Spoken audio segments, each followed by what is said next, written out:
Tony Blair, thank you for joining us on TNG this morning. Thank you very much. Let's start with Boris Johnson and his predicament at the moment. May I ask you, are you as clear as Keir Starmer is that Boris Johnson must resign now?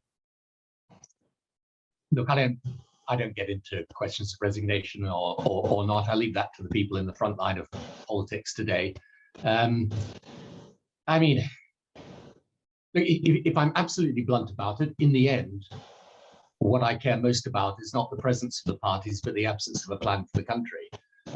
So, you know, I understand that people feel enraged and very angry about it. I can also, from the perspective of Downing Street, I understand how these things happen, but you can explain it but not really excuse it.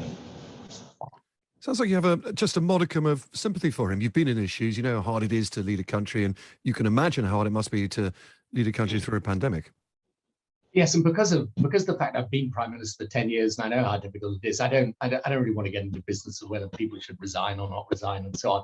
But look, it's the people in Downing Street would have been working under the most enormous pressure, enormous difficulty. I understand how it happened, but as I say, the trouble is you can give an explanation, but you can't really excuse it because people were obeying restrictions, often with massive personal cost and anguish and grief, and it just shouldn't have been allowed to happen, frankly. But I guess he knows that.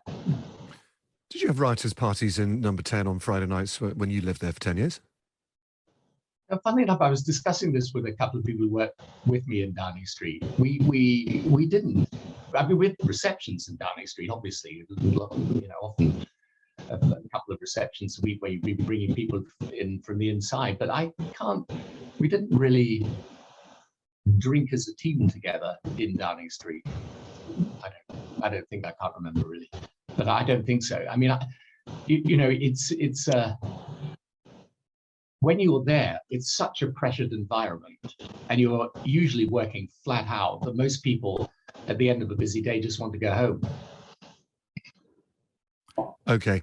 Let's move on to discuss your knighthood briefly before we get on to COVID, which is what we really want to talk to you about. Congratulations. You are now Sir Tony. Is that what we should be calling you? Well, I'm perfectly happy with Tony, as a matter of fact, because it's what feels most natural to me. Look, it was very gracious of the Queen to bestow the honour, and I accepted. In a way, not for myself as a person, but because of the government that I led and on behalf of the people who work with me, who were dedicated, committed people who provided a lot of change to the country. And of course, there would be people who object to it strongly. That's to be expected, but there it is. Now, you're a KG, which is Order of the Garter, which is obviously the most senior order of knighthood in the British honour system. In fact, you only outranked by holders of the Victoria Cross. It's a personal gift of the sovereign as well, but it has taken you 14 years to get it. Why so long? Well, I think it feels more right now, actually, than it would have in previous years. So, I mean, the honest answer is these are not decisions that I take, but in any event, it's happened, and you know, as I say, it's a very good honour to have. But it really represents not really me as a person. It represents the fact that I was Prime Minister of a government, and that's how I understand it and take it. Now, you did make reference to this, I think, but you're clearly aware of this petition that exists now calling for the removal of your knighthood. It's collected above 1 million signatures, getting from 1.25 million signatures. Does that upset you? I expect, you know, a lot of opposition. If you're Prime Minister for 10 years, and you know, there are some people who want to say the only thing the government did was Iraq and ignore all the rest of the things we do. And for those people, you know, they obviously feel very strongly. But in the end, you know, you don't, especially in today's politics, you don't occupy a position of leadership and take decisions without arousing a lot of opposition. And so it didn't surprise me. And, you know, again, the best thing is just to accept that of course there will be people who strongly oppose it and you know, detest me for various reasons, and this is just what happens in politics. Will you stop at Sir Tony, or would you take a peerage if that was offered? No, I think if you take a peerage, you really do have to be prepared to put the commitment in to the House of Lords. And I've got my institute now. It's grown, to quite a large body. We do a lot of work around the world, and I really feel that the best thing for me to do is to concentrate on the work we do in different countries, helping countries reform and govern. We're in about 30 different countries around the world now today with teams of people, and then the policy work that we're doing, not least on COVID, but on many other things as well, is where I want to concentrate. So I don't think you shouldn't go into the House of Lords unless you're prepared to put the work in. And there are plenty of people who can go in and do go in, former cabinet ministers and so on, who do a very good job there. But not for you. Okay, let's move on to talk about COVID. Now, look, you've studied COVID incredibly closely over the last 2 years, so you published a number of papers. I'm sure you also look at the numbers quite closely, where we've got to now. Do you think the Omicron peak has passed? Can we say that with confidence, and is the worst of it now behind us? I don't know saying it with confidence, but it looks like it is. And what I see from the evidence I'm studying, not just here, but around the world, is that if Omicron is the worst we now get, then we're basically going to get through this and out the other side and back to some form of normality. And that's why before Christmas, I advocated and then supported the government when they didn't put in really tough lockdown restrictions. Because what's clear about Omicron is it's enormously contagious, but less severe. And especially for people who are vaccinated and boosted, or people who have had another variant of COVID. Even if they get it, they're unlikely to be hospitalized. It won't apply to everyone, but that's clear. And you can see that from the evidence from around the world. So if you look at the United States, for example, the vast bulk of people in hospital with Omicron are people who are unvaccinated.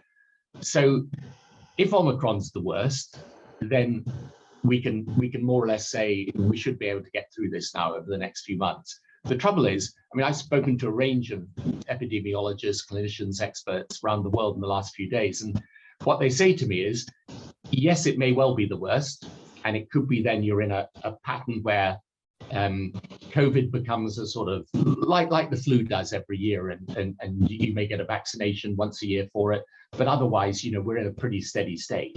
But they then, every single one of them go on to say, however, we can't be sure. You might get another variant that's equally contagious and more severe. So that's why we set out recently in a paper, and we'll do some more work later this week, in setting out exactly what the infrastructure is that you need to have available to snap back into place if you get surprised on the downside by COVID. And I think the lesson of COVID, certainly my lesson over the last couple of years, is that it does have a nasty habit of surprising you on the downside. So your feeling is, if Omicron may be passing, this won't be the last variant, potentially the most troublesome variant that could come our way? You just don't know. The thing is, if you were able to say it with certainty, then you would be very confident. But because of that uncertainty, you're just, it's the old cliche of hoping for the best and preparing for the worst. You should have the ability to go back into action fast. And then in addition to that, I think you've got to combine that with other things. I think there should be an enormous focus on how we use antivirals, and combine that with testing, because the antiviral pills that are coming on the market now, particularly the Pfizer one, are extremely effective, provided you take it within the first few days of the onset of the disease. We're getting much, much better, therefore, at treating the disease. I think you've still got to, we'll publish some evidence later this week on the unvaccinated and the reasons for people being unvaccinated. It's still important to, especially the over 50s who are unvaccinated, I think there are roughly 600,000 of them. We need to make sure we're really understanding what's holding them back and trying to get them to get vaccination. And then I think there's a whole range of things for the future for Britain as a country, very specifically for Britain around life sciences. We have an enormous opportunity as a country to become not just a world leader, but the world leader in life science. And I think a big part of what the government should be doing is planning for the future now, is to put effort into saying, well, what do we need to do in order to take advantage of that as a country? Let's pull apart a few of those things, especially vaccination, because the one interesting thing that has happened throughout Omicron is that despite all the warnings, despite you popping up, the Prime Minister, Chris Whitty, everybody's saying, get vaccinated. Roughly the same stubborn 10% of the adult population who refused to be vaccinated before are still unvaccinated and are still refusing to get so. So what do we do about that? I think you first of all got to divide these groups up. I think what's interesting, we're publishing some polling on it later this week, is that there is a group of people that are not, as it were, in principle anti-vaxxers. In other words, these are not the people you find out in the protests and shouting and bawling at, Chris Whitty or whoever. These are the people who just aren't sure, or sometimes for some reason, they may find it difficult to access.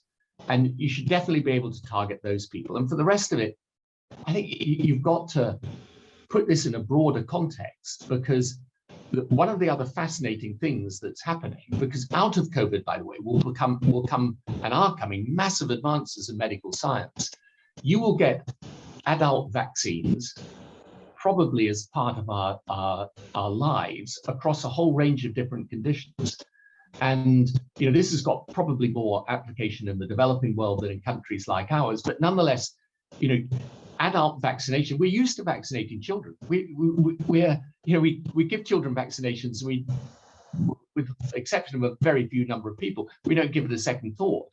And I think we've just got to try and keep explaining to people that the evidence is absolutely overwhelming. And to anybody who's resistant to vaccines, just study the data from the United States of America.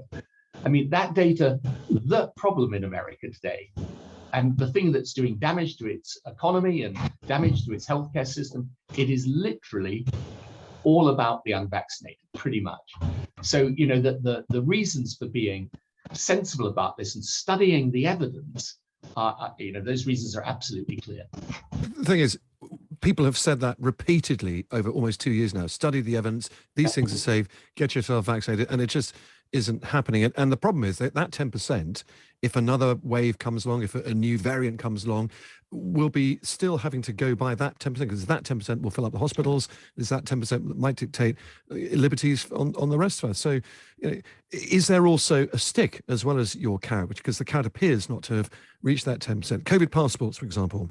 Yeah, well, I think you're in favour of expanding them, are you not, to pubs and restaurants as an incentive, right, extra to get yourself vaccinated? Yeah, no, absolutely. Look, I have been in favour from the very beginning in treating vaccinated and unvaccinated differently, and that's based on the science.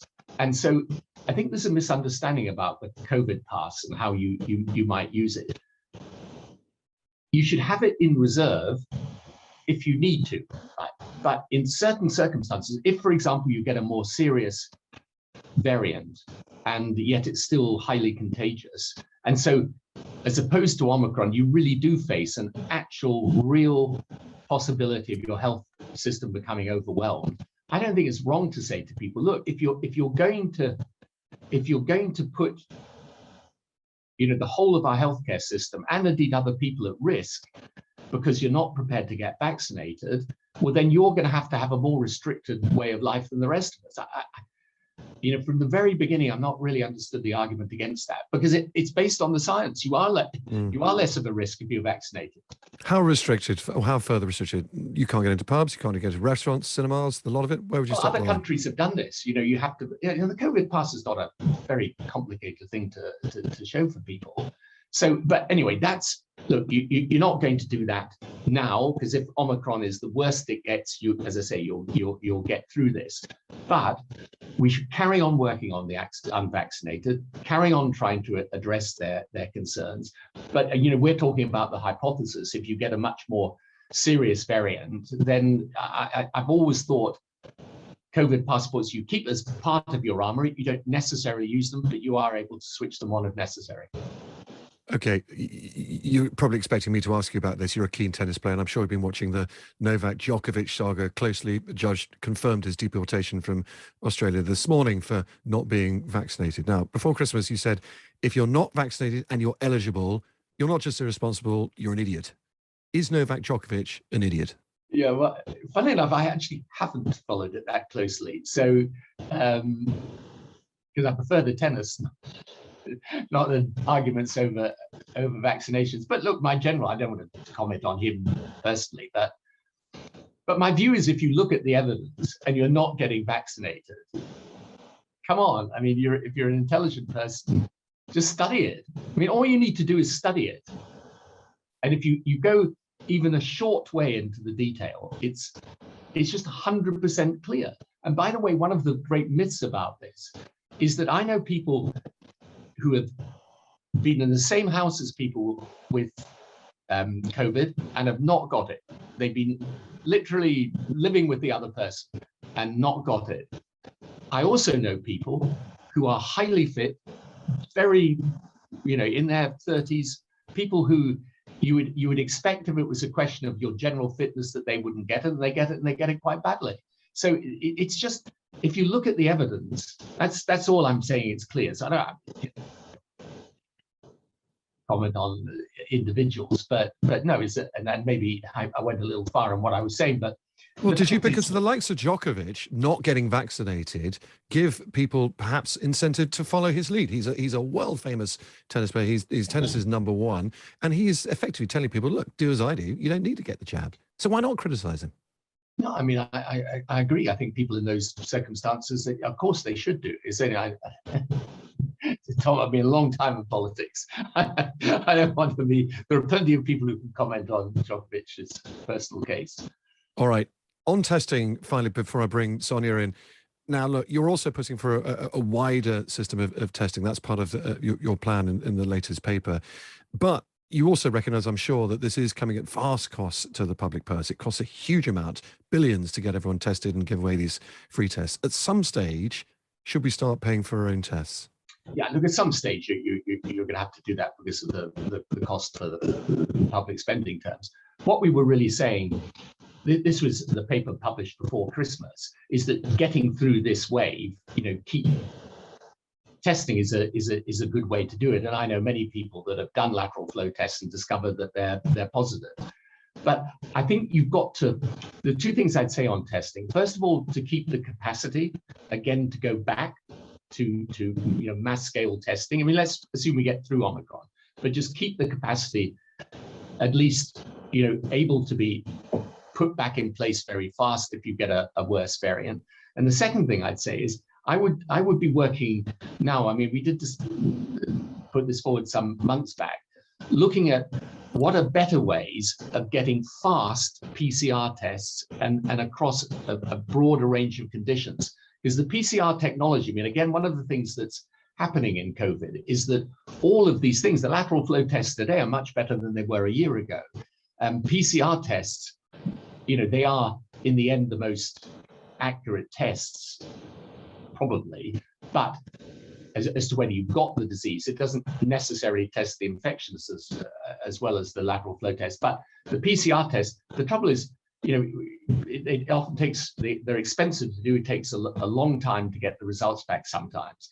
So, I would also there's no harm in looking at how that technology might be developed over time to give you cheaper, better ways of doing PCR tests and potentially using them for other conditions as well.